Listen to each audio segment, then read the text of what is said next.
I'm Samantha Mitchell, 32, sitting alone in my wedding dress an hour before I'm supposed to walk down the aisle.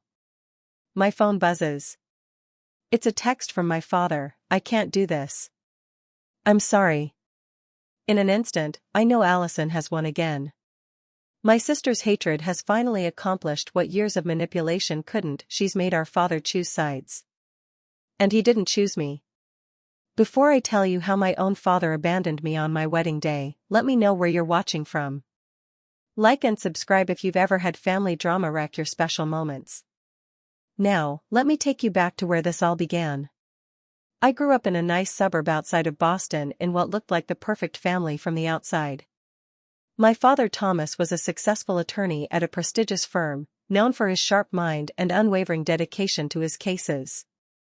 My mother Catherine had been an elementary school teacher before deciding to stay home with us. Then there was my sister Allison, 4 years older than me, and finally myself. My earliest memories of Allison are actually good ones. When I was around 2 and she was 6, she would play dolls with me for hours. She'd read to me from her picture books, and sometimes let me sleep in her bed during thunderstorms. Mom has videos of us dancing around the living room in matching dresses, Allison carefully holding my hands as I toddled around. Those videos feel like they're from another life now. Everything changed when I started kindergarten. Suddenly, I wasn't just the baby of the family anymore, I was someone who got attention, too. I'd come home with artwork and stories, and our parents would make a fuss. I remember bringing home a little clay handprint I'd made, and Dad displayed it on his desk at work. Allison asked why he never displayed any of her art.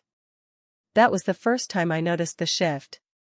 When I was 8, our family dynamic underwent a seismic change. Mom was diagnosed with multiple sclerosis. Her symptoms started subtly: occasional numbness, unusual fatigue, but within a year, there were days she couldn't get out of bed. Dad started working longer hours to cover the mounting medical expenses, leaving more responsibility at home. Allison was 12 by then, and overnight, she was expected to help with chores and sometimes look after me. The resentment built quickly. I'd hear her fighting with our parents: "Why do I have to do everything? Sam never has to help." The truth was, I did help where I could, but being 4 years younger, there were many things I couldn't do yet. The incident that cemented our roles happened on Allison's 13th birthday. Mom had a severe flare-up and had to be hospitalized the day before the planned party. Instead of canceling, our grandparents and aunts came to help, ensuring Allison still had her celebration. But the mood was subdued, and Dad kept stepping away to take calls from the hospital. During the party, my Aunt Jessica kept hugging me and asking if I was okay, if I understood what was happening with Mom. She brought me a special little gift to make you feel better during this tough time. Allison saw this from across the room. Later that night, after everyone left, she cornered me in the hallway. "You just can't stand not being the center of attention, can you?" she hissed. "It's my birthday, but somehow everyone's worried about poor little Sammy." "I didn't ask for the present," I said, confused and hurt. "You never have to ask. Everyone just gives you everything anyway." That became the pattern in Allison's mind: I was stealing attention and love that rightfully belonged to her. If relatives asked about my school achievements, if Mom managed to attend my soccer games despite her health struggles, if Dad mentioned being proud of me, each instance became evidence in Allison's case against me. I spent years trying to please her. I'd deliberately do poorly at things I knew she cared about. I'd deflect compliments and redirect attention to her accomplishments. Nothing worked. The anger just seemed to grow. Mom did her best to mediate, but as her health declined, her energy for peacekeeping diminished. Dad was rarely home, and when he was exhausted. He'd tell us to work it out ourselves, or say sisters fight sometimes, as if what was happening between us was normal sibling rivalry. By high school, Allison had moved from passive aggression to active sabotage. When I made the varsity swim team as a freshman, she told everyone it was only because the coach was dating my friend's dad. When I was invited to junior prom by a senior boy she had a crush on, she accidentally spilled bleach on my dress the night before. When I was elected class treasurer, she started a rumor that I'd only won because I promised to embezzle funds for parties. Through it all, I kept hoping we'd eventually grow out of it, that adult life would heal whatever wound caused her to hate me so much. I couldn't have been more wrong. When I left for Northwestern University at 18, it felt like I could finally breathe. For the first time, I was experiencing life without being in Allison's shadow, without walking on eggshells, without the constant feeling of being judged and found wanting. My roommate Jenna became the first real friend I'd had in years. In high school, Allison had made friendship difficult. She'd either warn girls away from me with subtle comments about my true nature, or she'd befriend them herself, creating situations where they had to choose between us. But Jenna knew nothing about my sister, nothing about my past. She just knew me for me. "You always seem surprised when people like you," she commented once after a group of classmates had invited me to a study session. "Like you're waiting for the other shoe to drop." I couldn't explain that in my experience, the other shoe always did drop, usually with Allison's help. Back home, things were changing too. Mom's health took a significant turn for the worse during my freshman year. The MS had progressed to the point where she needed help with basic daily tasks. Dad cut back his hours slightly to become her primary caretaker, though we also had a part-time nurse. Allison made a show of staying local for college. To help the family, she attended Boston University, but in reality, she was rarely home. Still, she managed to position herself as the devoted daughter while painting me as the one who had abandoned the family in their time of need. "Mom asked about you again today," she'd text me. I didn't have the heart to tell her "You're too busy with your new friends to call her." The truth was I called Mom every other day, but Allison would often intercept, saying Mom was resting and couldn't come to the phone. I'd find out later Mom had been awake and asking for me. During holidays, the guilt trips intensified. Dad became increasingly dependent on Allison for emotional support, and she used that position to control the narrative about me. If I spent too much time helping Mom, I was making everything about myself. If I tried to give Allison space to help, I was not pulling my weight. The real breaking point came during my junior year. Mom was hospitalized with pneumonia, a dangerous complication given her weakened state. I got the call between finals, packed a bag, and took the first flight home. When I arrived at the hospital, Allison was in the hallway outside Mom's room. "Oh, look who decided to show up for the drama," she said, loudly enough for Dad to hear as he came out of Mom's room. "I came as soon as I heard," I said, trying to move past her. "We've been dealing with this for 2 days, Sam. But sure, sweep in now that the worst is over so you can play the devoted daughter." "Allison, that's not fair," I started, but Dad cut me off. "Girls, this isn't the place. Your mother needs peace and quiet." Then, turning specifically to me, "Maybe you should go back to the house and get some rest, Sam. You must be tired from your trip. We've got things covered here." It was the first time Dad had openly taken Allison's side, and it felt like a physical blow. I looked at him, this man who had taught me to stand up for myself, who had always told me how proud he was of my independence, and I saw a stranger. A tired, overwhelmed stranger who had found it easier to believe Allison's version of me than to see what was really happening. I went back to the house alone. I looked at the family photos on the wall, so many forced smiles hiding the fractures beneath. I packed my bag and got a hotel room instead. I visited Mom the next morning when Allison was in class. Mom knew something was wrong, but she was too weak to address it. She just held my hand and told me she loved me. By graduation, the divisions were set. Dad and Allison sat together at the ceremony. Mom was too ill to attend. Allison spent the entire day making comments about how Mom's absence was such a shame and how some occasions were worth making sacrifices for. The implication was clear: if it had been Allison's graduation, Mom would have found a way to be there. I took a job in Chicago after graduation instead of returning to Boston. The distance became my shield. My primary connection to the family was through phone calls with Mom, which I scheduled during times I knew Allison would be at work. Dad was always too busy to talk long, passing the phone to Mom after brief pleasantries. For 4 years, I built my life in Chicago. I made friends, advanced in my marketing career, dated occasionally but nothing serious. I flew home for major holidays and Mom's birthday, short visits carefully timed to minimize contact with Allison while maximizing time with Mom. Then, when I was 26, Mom passed away. The MS hadn't killed her directly, it was heart failure, but years of limited mobility and medication had taken their toll. With her went the last buffer between me and the rest of my family, the last person who had consistently chosen me, who had seen through Allison's manipulations. I wasn't ready to lose my mother. I definitely wasn't ready for what came next. Mom's death shattered whatever fragile peace had existed in our family.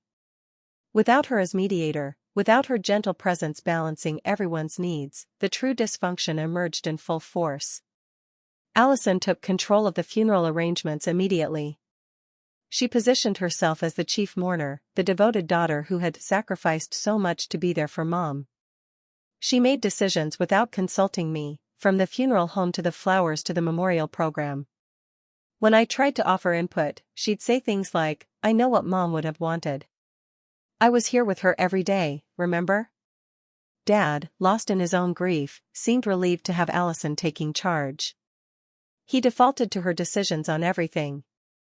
When I'd try to talk to him privately, Allison would somehow materialize, or he'd get a sudden call from her, or he'd tell me, "I already discussed that with your sister." The funeral itself was an exercise in public performance. Allison wept dramatically at the podium while delivering a eulogy that painted herself as Mom's closest confidant and most dedicated caretaker. She mentioned me only once, noting how Mom always understood why Sam needed to build her own life away from family obligations. Several of Mom's old friends approached me at the reception, sharing stories about how often Mom had spoken of me, how proud she'd been of my independence. Each time, Allison would appear at my elbow, smoothly redirecting the conversation. "Sam's been so busy with her exciting city life," she'd say. "I'm just grateful I was able to be here for the daily stuff, the doctor's appointments, the hard nights. The unglamorous parts of loving someone through illness." I bit my tongue until it bled. The reading of the will brought matters to a head. Mom had left her jewelry collection to be divided equally between Allison and me, with specific pieces designated for each of us. She'd left me her engagement ring and wedding band, while Allison received her grandmother's pearl necklace and earrings. Along with the will was a letter Mom had written to both of us. The lawyer read it aloud, his voice uncomfortable as he shared Mom's final words. "My dearest daughters, I have loved you both equally but differently, as you are different women with different strengths. Allison, your determination and strength have been my rock. Samantha, your gentle spirit and the quiet courage with which you've built your life despite difficulties have been my inspiration. I have always treasured the special bond one share with each of you." Allison's face darkened at the word special bond. After the lawyer finished, she cornered me in the hallway. "Special bond? Are you kidding me? You visited what, 3 times a year? You have no idea what caring for her was really like." "I wanted to be here more," I said quietly. "You know that." "What I know is that I gave up my 20s to be a caretaker while you were out living your life. And now you swoop in for the rewards." Dad found us then, his face haggard. "Girls, please. Your mother wouldn't want this." "She started it," Allison said immediately, tears filling her eyes. "She always does this, Dad. She always has to make everything about her. Even Mom's death." I looked at my father, waiting for him to see through this obvious manipulation. Instead, he put his arm around Allison. "Sam, maybe this isn't the time. We're all grieving." I left that day knowing something fundamental had broken. Over the next months, I made repeated attempts to connect with Dad. I'd call and Allison would answer his phone, saying he was resting or busy. I'd email, and responses would come days later, formal and distant. I tried scheduling visits, only to have them cancelled last minute due to some crisis only Allison could help with. Meanwhile, Allison had moved into the family home to take care of Dad. She had positioned herself as the dutiful daughter once again, reinforcing the narrative that I had abandoned the family. My relationship with Dad dwindled to holiday phone calls and obligatory birthday emails. My final attempt at reconciliation came 8 months after Mom's death, on Dad's birthday. I flew to Boston without announcing my visit, bringing a gift and hoping to surprise him with dinner at his favorite restaurant. I'd made reservations and everything. When I arrived at the house, I could hear laughter from the backyard. I walked around to find Dad, Allison, and a group of their friends having a barbecue. Dad looked happier than I'd seen him since before Mom got sick. When he spotted me, his smile faltered. "Sam. What are you doing here?" Not "it's so good to see you" or "what a wonderful surprise." Just shock, and not the pleasant kind. "It's your birthday," I said lamely. "I wanted to surprise you." Allison was already moving toward us, her face a mask of concern. "You should have called," she said. "Dad's friends planned this weeks ago. We have just enough food for the people we were expecting." I looked at my father, waiting for him to contradict her, to welcome me to the gathering. He just looked uncomfortable. "Maybe we can do lunch tomorrow," he offered. I nodded, handed him his gift, and left.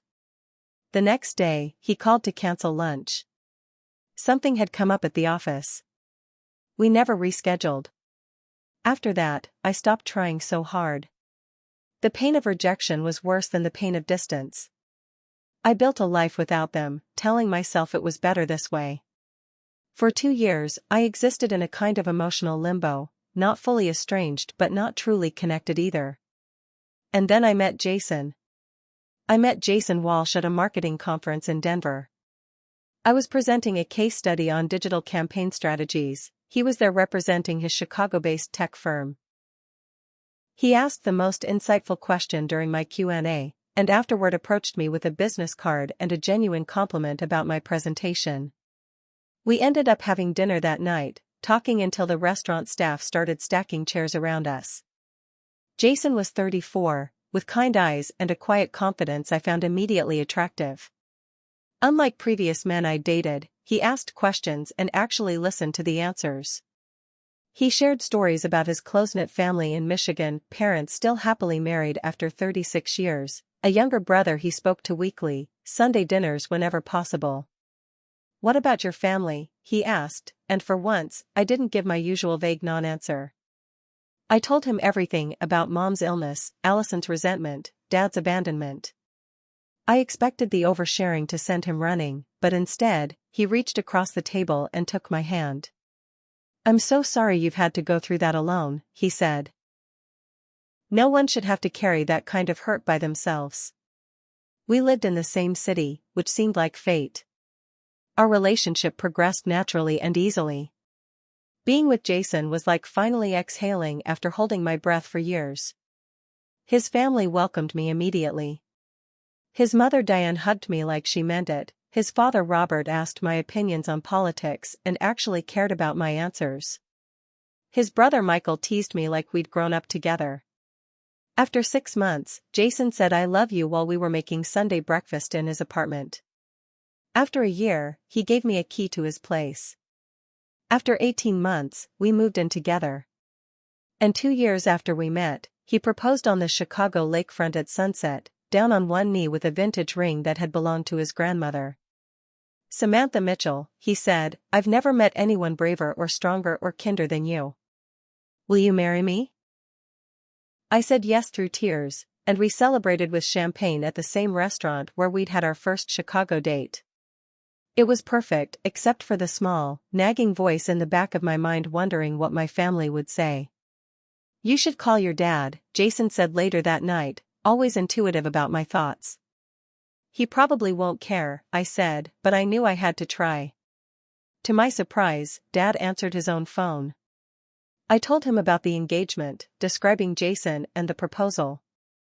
"That's wonderful news, Sammy," he said, using my childhood nickname for the first time in years. "I'm really happy for you." For a moment, it felt like talking to the dad I remembered from childhood. Then I heard Allison's voice in the background, asking who was calling. "It's Sam," he answered. "She's engaged." I couldn't hear what Allison said next, but Dad's tone changed immediately. "Well, we'll have to see about scheduling," he said stiffly. "Things are quite busy here, you know. But keep us posted on the details." And just like that, the moment was gone. Still, I was determined to have my father at my wedding. Over the next few months, as Jason and I planned a fall ceremony in Chicago, I made consistent efforts to include Dad. I called with updates, sent photos of venues and dress options, even mailed physical invitations months in advance so he could mark his calendar. The formal invitation included a handwritten note: "Dad, nothing would mean more to me than having you walk me down the aisle. Love, Sam." He called the day he received it. "I'd be honored," he said, his voice thick with emotion. "Just tell me when and where to be, and I'll be there." I allowed myself to hope, though I noticed he didn't mention whether Allison would attend. I didn't ask. Some part of me knew pushing the issue would only lead to pain. Meeting Jason's family made me acutely aware of what I'd been missing. His parents hosted an engagement dinner where they told embarrassing stories about Jason's childhood and asked about our plans for the future. His mother took me shopping for wedding decorations. His father offered financial help that we politely declined. "My parents really love you," Jason said after one Sunday visit. "Almost as much as I do." The contrast with my own family was stark and painful. I sent Dad an invitation to our engagement party in Chicago, including Allison in the hopes that neutral territory might ease tensions. Their RSVP card came back with 2 declined checkboxes and a brief note in Allison's handwriting: "Prior commitments. Congratulations." Later, I learned from my Aunt Jessica that Allison had convinced Dad he shouldn't go either out of family solidarity. When I called to ask him about it directly, he was defensive. "It's a long trip for just a party, Sam. We'll be there for the actual wedding." Each rejection stung, but I focused on the promise of his attendance at the wedding itself. Jason witnessed my disappointment and offered alternatives. "We could elope," he suggested one night after I'd received another vague email from Dad. "Just us on a beach somewhere." "No," I said firmly. "I want a real wedding. I want to stand up in front of the people who actually care about us and make those promises. If I couldn't have the family I was born into fully present, I would at least be surrounded by the family I had chosen and the family I was marrying into." As the wedding date approached, Allison's interference became more blatant and bizarre. She scheduled a family emergency during the weekend Dad was supposed to come to Chicago for the cake tasting. The emergency turned out to be a leak under the kitchen sink that any plumber could have handled. She told our extended family that I'd deliberately chosen a Chicago wedding to exclude family members who can't afford to travel, despite the fact that we were offering to help with travel costs for anyone who needed it. 3 weeks before the wedding, Dad called to say he couldn't make the rehearsal dinner because Allison had been experiencing concerning chest pains and he needed to take her to a specialist appointment. I later found out from my cousin who worked at the hospital that Allison had been diagnosed with acid reflux and given antacids. Despite everything, Dad continued to insist he would be there to walk me down the aisle. The Monday of our wedding week, he called to confirm his Friday arrival. "I've got my suit pressed and my speech ready," he said, sounding genuinely excited. "I can't wait to meet Jason." We made dinner reservations for Friday night, just the 3 of us, at a steakhouse Dad would love. I allowed myself to fully believe, finally, that he would actually be there. Friday evening, Jason and I were waiting at the restaurant when Dad called. "Something's come up," he said vaguely. "My flight was delayed, and now it's too late to get another one tonight. But I booked the first flight out tomorrow morning. I promise I'll be there with plenty of time before the ceremony." I wanted to ask for details, to challenge the excuse, but I just said, "Okay, Dad. We'll see you tomorrow."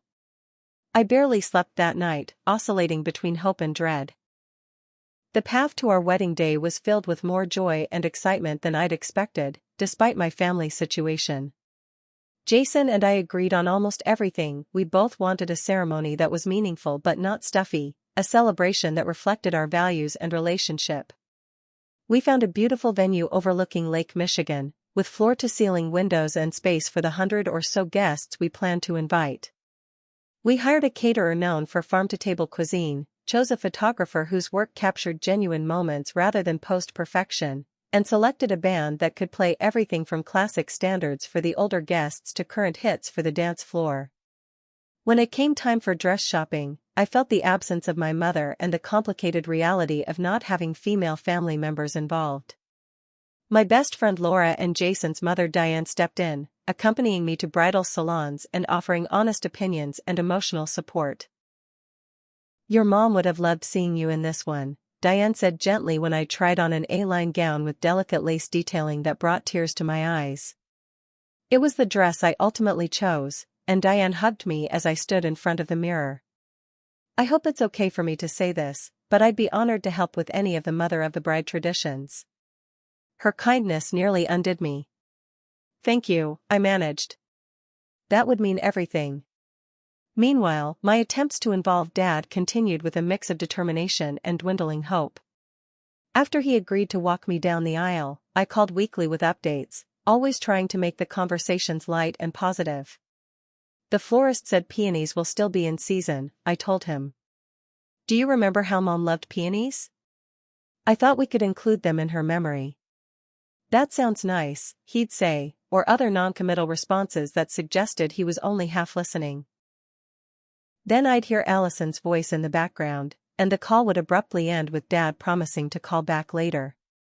He rarely did. The first major conflict erupted after I sent the formal invitations.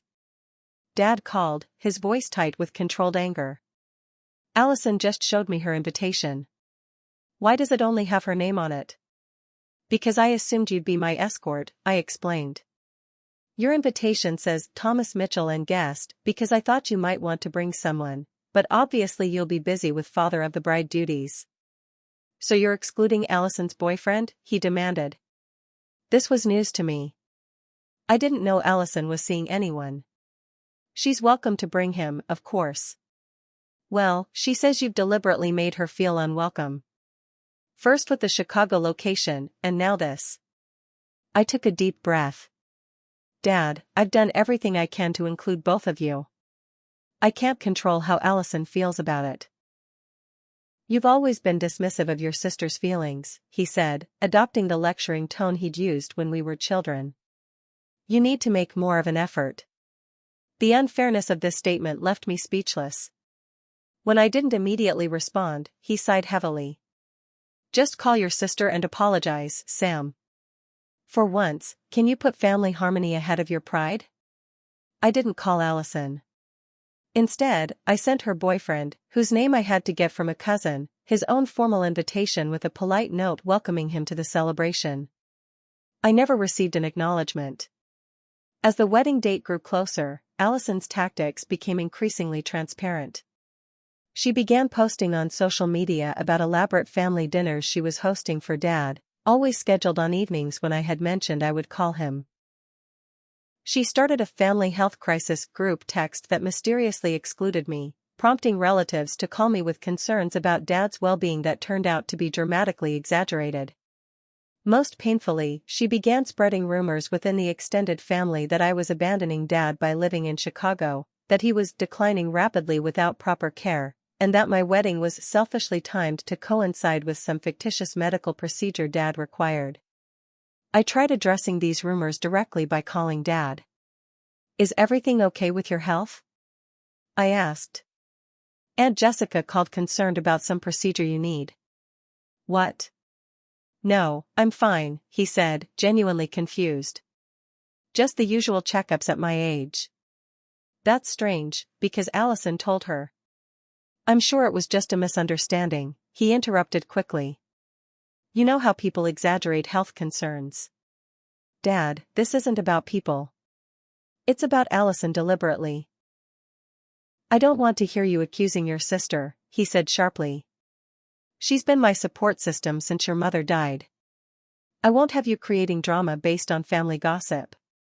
It was like talking to a wall. No matter what Allison did, Dad refused to see it. Whether from guilt, manipulation, or simple exhaustion, He had committed to his narrative of Allison as the devoted daughter and me as the distant troublemaker. 2 weeks before the wedding, we finalized the schedule for the rehearsal dinner. Jason's parents had generously offered to host it at an upscale restaurant near our venue. We sent the details to all participants, including Dad, who was still promising to attend despite the chest pains drama. The night before the rehearsal, Dad called. "I'm sorry, Sam, but I won't be able to make it tomorrow night. Allison's been diagnosed with severe anxiety, and her doctor doesn't want her left alone right now. But I've got my flight booked for Saturday morning, first thing. I'll be there with plenty of time before the ceremony." I wanted to point out that Allison was a grown woman who had supposedly been dating someone, that surely her boyfriend could stay with her for one night, that this was yet another transparent attempt to disrupt my wedding. But I was tired of fighting. "Okay, Dad. We'll see you Saturday." Jason found me crying in our bathroom after the call. "He's not coming to the rehearsal," I said. "And honestly, I don't think he's coming to the wedding either." Jason sat beside me on the edge of the tub. "Whatever happens, we're getting married on Saturday. That's the important part. Everything else is just details." I leaned against his shoulder, drawing strength from his steadiness. "When did you get so wise?" "I've always been wise. It's part of my charm." I laughed despite myself, and we went to bed. But I lay awake for hours, caught between hope and resignation, trying to prepare myself for either outcome. The rehearsal went smoothly without Dad. Jason's father stepped in to practice walking me down the aisle, his kind eyes apologetic as if his presence were somehow lacking. Afterward, at the dinner, surrounded by friends and Jason's family all excited about our future, I almost managed to forget the dad-shaped hole in the celebrations. Saturday morning dawned clear and perfect. The lake sparkled in the distance as I sat in the bridal suite with my bridesmaids, having my hair and makeup done. I kept my phone close, waiting for Dad's text confirming his arrival. At 10 o'clock, 3 hours before the ceremony, I sent him a message, "Just checking on your arrival time. Car service is arranged from the airport." No response. At 11, I called. It went straight to voicemail. At noon, as I was stepping into my wedding dress, my phone finally buzzed. The bridal suite buzzed with activity as my bridesmaids helped arrange my veil and the makeup artist applied final touches. Outside, guests would be arriving soon, finding their seats, admiring the flower arrangements and lake view that Jason and I had so carefully planned. I kept glancing at the door, expecting a knock, expecting Dad to finally appear with some breathless excuse about traffic or flight delays. My phone sat silent on the vanity, no updates since my last message to him. "You look absolutely beautiful," Laura said, adjusting a strand of my hair.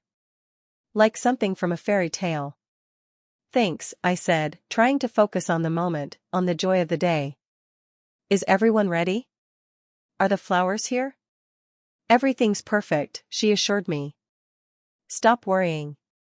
At 12:15, just 45 minutes before the ceremony, my phone lit up with a text. My heart jumped as I reached for it, relief washing through me. He had made it after all. But it wasn't Dad calling. It was a text message. "Sam, I'm sorry but I can't make it today. Allison is in a bad place and needs me. She says if I choose your wedding over her needs, she'll never speak to me again. I can't lose another daughter. I hope someday you'll understand. Love, Dad." I stared at the screen, reading the words over and over as if they might somehow rearrange themselves into a different message. The room around me seemed to dim, sounds becoming distant as the full impact hit me. My father had made his choice, and it wasn't me. It had never been me.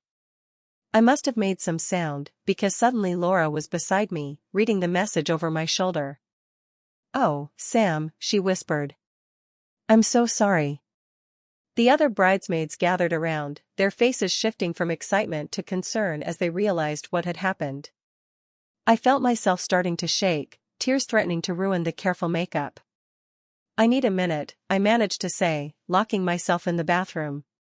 I sat on the closed toilet lid, still in my wedding gown, and allowed myself exactly 3 minutes to fall apart. I cried for the little girl who had never understood why her sister hated her, for the young woman who had lost her mother too soon, for the bride who just wanted her father to walk her down the aisle like in every stupid movie and TV show and fairy tale. Then I washed my face, reapplied my mascara, and walked back out. "We need to tell Jason," I said, my voice steadier than I expected. "Are you sure?" Laura asked. "It's bad luck for him to see you before the ceremony." I almost laughed. "I think we're past worrying about luck." Jason arrived at the bridal suite 10 minutes later, handsome in his tuxedo, his face creased with worry. When he saw me, his expression softened. "You look incredible," he said. "My dad's not coming," I said, not wanting to drag it out. Allison threatened to cut him off if he walked me down the aisle. Jason's jaw tightened. I don't even have words. She scheduled some kind of family event today. Same time as our wedding. Made him choose. I handed him my phone with the text still open. Jason read it, his expression darkening. "Sam, I'm so sorry. What do you want to do?" For a moment, I considered the options. We could postpone, try to reschedule when family drama wasn't overshadowing everything. We could elope, just the two of us, somewhere far from Chicago and Boston and the weight of my broken family. We could cancel altogether and just live together without the formality of marriage. Then I looked at Jason, steady, loving Jason who had never once made me feel like I wasn't enough. I looked at my friends who had dropped everything to stand beside me today. I thought about Jason's parents who had welcomed me without reservation. "I want to get married today," I said firmly. "Exactly as planned, except for one detail." "Anything you want." "I'm going to walk myself down the aisle." A soft knock at the door interrupted us. Jason's father Robert stood there, his kind face hesitant. "I don't mean to intrude," he said. "But I heard there might be a change of plans." News traveled fast in the wedding party, apparently. "My father isn't coming," I explained, somehow finding it easier to say the second time. Robert nodded. "I understand. And I want you to know that if you'd like to walk down that aisle alone, everyone will understand. But if you'd like some company on that walk, I'd be honored to escort you." The offer brought fresh tears to my eyes. Before I could respond, he added quickly. "Or Diane would be happy to do it. Or both of us. Or none of us. It's entirely your choice, Samantha." I looked at this man who had known me for less than 3 years but had shown me more consistent support than my father had in the last decade. "Thank you," I said. "But I think I need to do this myself. Not because I don't appreciate the offer, but because I need to prove something to myself." Robert nodded in understanding. "You're going to be a wonderful addition to our family," he said simply. The ceremony began precisely at 1 p.m. Our guests, unaware of the last-minute drama, filled the rows of white chairs facing the floral arch where Jason and the officiant waited. The string quartet played Pachelbel's canon as the bridesmaids processed one by one. Then the music changed to the traditional wedding march, and all heads turned toward the back of the aisle, expecting to see a bride on her father's arm. Instead, they saw me standing alone, bouquet in hand, chin held high. I paused for just a moment, took a deep breath, and began walking. Each step felt like a declaration. I am enough. I am whole. I am choosing joy over pain. By the time I reached Jason, I was smiling genuinely. The officiant, who had been briefed on the change, skipped the traditional "who gives this woman" line and moved directly into the welcome. Our vows were personal, written by each of us. When it was my turn, I looked into Jason's eyes and spoke from my heart. "Jason, I promise to build a family with you based on respect, honesty, and unconditional support. I promise to remember that love is a choice we make every day, and I choose you, today and always. I promise to stand by you in joy and in sorrow, to celebrate your victories and help shoulder your burdens. Most of all, I promise to create a home with you where everyone feels valued, heard, and loved for exactly who they are." As I spoke the last words, I felt something release in my chest, a pain I'd carried so long I'd forgotten it was there. The reception was everything we'd hoped for: great food, plenty of dancing, touching toasts from friends. Many guests commented on how moved they were by my solo walk down the aisle, though few knew the full story behind it. Late in the evening, as Jason and I swayed together during a slow dance, my phone buzzed in the special pocket Laura had sewn into my dress. I ignored it until the song ended, then checked to find another text from Dad. "I hope the wedding went well. Allison is doing better now. She sends her congratulations too. Call when you get back from your honeymoon." I showed it to Jason, who raised an eyebrow. "That's it? After what he did?" "That's it," I confirmed, then turned my phone off completely. But this day isn't about him or Allison. It's about us. And it was. Despite everything, or perhaps because of everything, our wedding day was perfect in all the ways that truly mattered. As Jason and I departed amid sparklers and cheers, I made a silent vow to myself: this would be the last time Allison's hatred controlled my happiness. Our 2-week honeymoon in Greece was the perfect escape from family drama. We island hopped through the Cyclades, swimming in crystal blue waters, eating incredible food, and spending long evenings watching sunsets with local wine. Not once did I check my email or voicemail from Dad. "You seem lighter here," Jason observed as we sat on our hotel balcony in Santorini. "More relaxed than I've ever seen you." "It's easier to breathe when you're not waiting for the next disappointment," I admitted. But reality waited for us back in Chicago. When I finally turned my phone back on after landing, I found 6 missed calls and 4 voicemails from Dad, each one more concerned than the last, culminating in one that actually sounded angry that I hadn't responded. "Samantha, this is your father. I understand you're upset about the wedding, but this silent treatment is childish. Call me back." Jason found me staring at my phone in our rideshare from the airport. "You don't have to call him right away," he said gently. "Or at all, if that's what you need." I nodded, putting the phone away. "I need some time to figure out what I actually want this relationship to be." That time came in the form of weekly therapy sessions with Dr. Chen, a compassionate woman who specialized in family trauma. In her quiet office, I unpacked a lifetime of rejection, competition, and manipulation. "What you're describing with your sister goes beyond normal sibling rivalry," she said during our 3rd session. "And your father's inability to set boundaries or see the manipulation is its own issue." "So it's not just me being oversensitive?" I asked, the question that had haunted me for decades. "Samantha, based on what you've shared, you've spent your life walking on eggshells, trying to manage other people's emotions at the expense of your own. That's not oversensitivity, that's a natural response to an unhealthy dynamic." Those sessions became my lifeline as I navigated the aftermath of the wedding. Jason was supportive but increasingly concerned about how the family situation affected me. "I hate seeing what this does to you," he said one night after I'd received a particularly manipulative email from Dad. "Every time you engage with them, it's like watching someone repeatedly touch a hot stove and get burned." "I know," I sighed. "I just don't know how to stop hoping things will change." In therapy, I wrote a letter to Dad that I never intended to send, laying out the pattern of hurt, the ways Allison had manipulated situations, how his choices had affected me. The exercise wasn't about confrontation but clarity. Seeing everything written down made the patterns undeniable. As Christmas approached, our first as a married couple, the pressure intensified. Dad called with an invitation. "We're doing a big family dinner at the house," he said. "Allison's cooking her special ham. She says she'll behave if you come." The condescension in that statement, as if Allison were doing me a favor by behaving in her own home, crystallized something for me. "I appreciate the invitation," I said carefully, "but Jason and I will be celebrating here in Chicago. You're welcome to visit us if you'd like." The silence on the other end spoke volumes. "Well," he finally said, "maybe next year.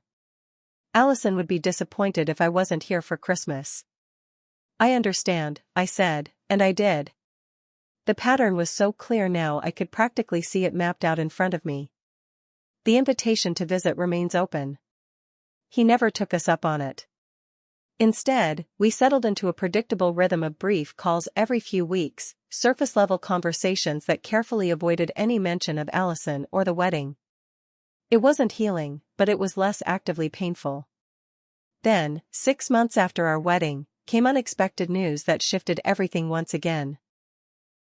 "I'm pregnant," I told Jason one morning, the positive test still in my hand.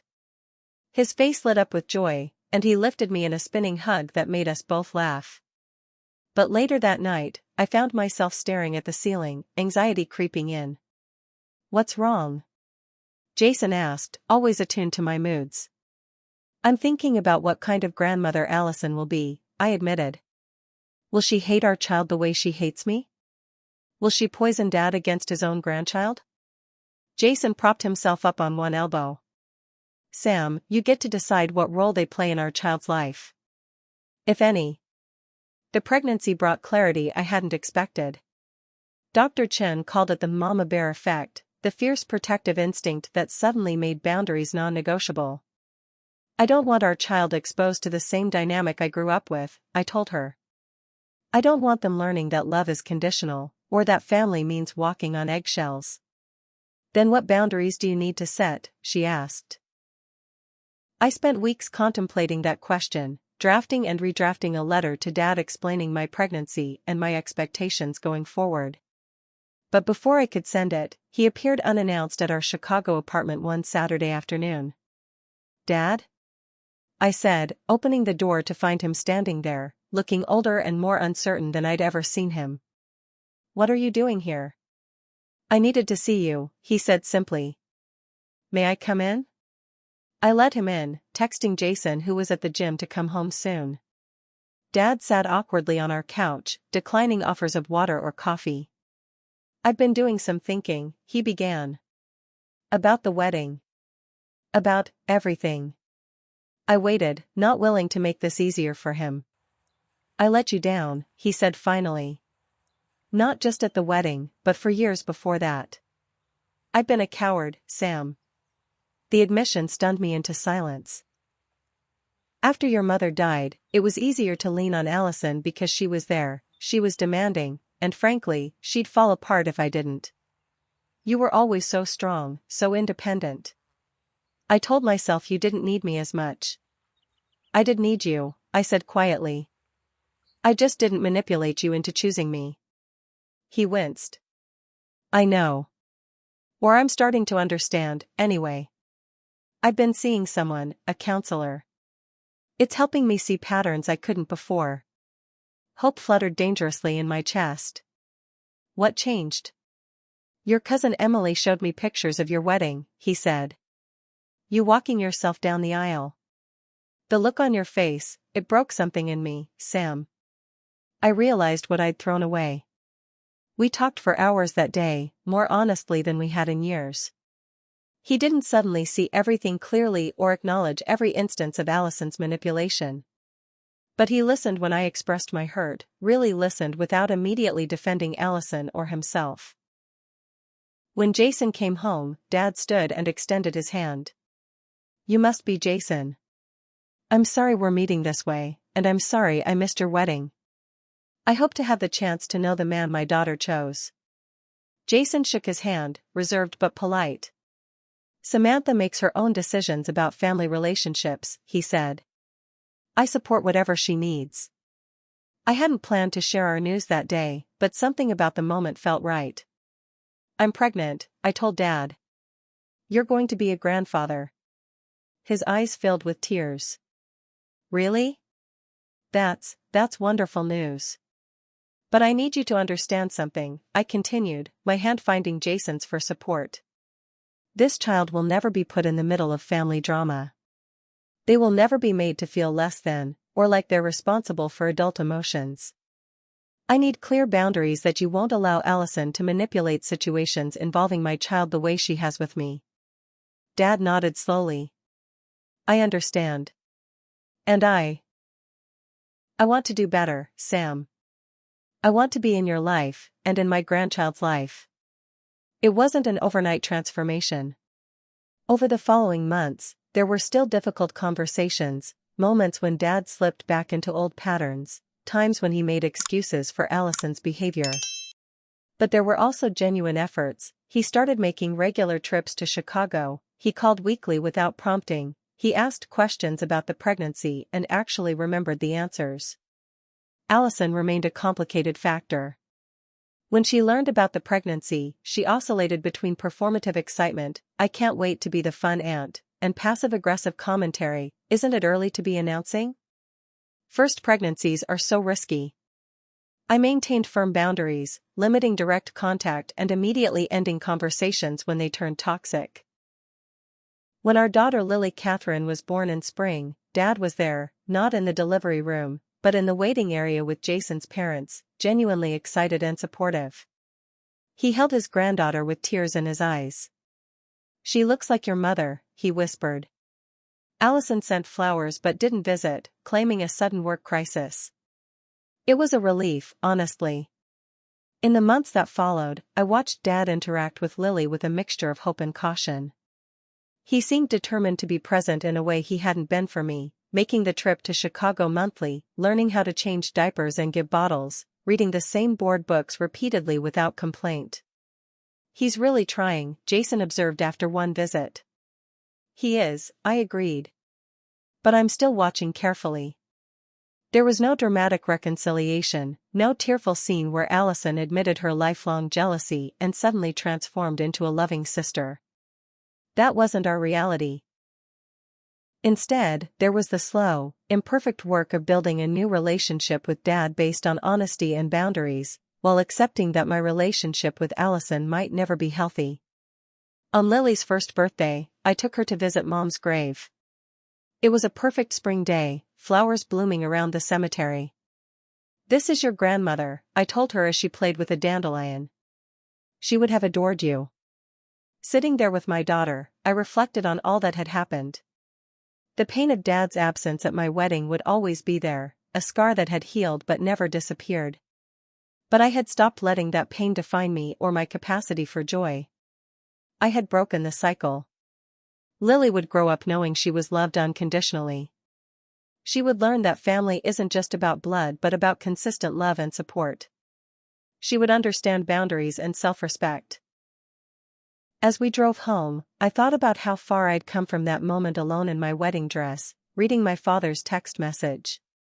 I had walked myself down the aisle that day, not as a last resort, but as a declaration of my own worth. And in doing so, I had taken the first step toward the life I deserved. Have you ever had to make difficult decisions about family boundaries? How did you balance forgiveness with self-protection? Share your experiences in the comments below.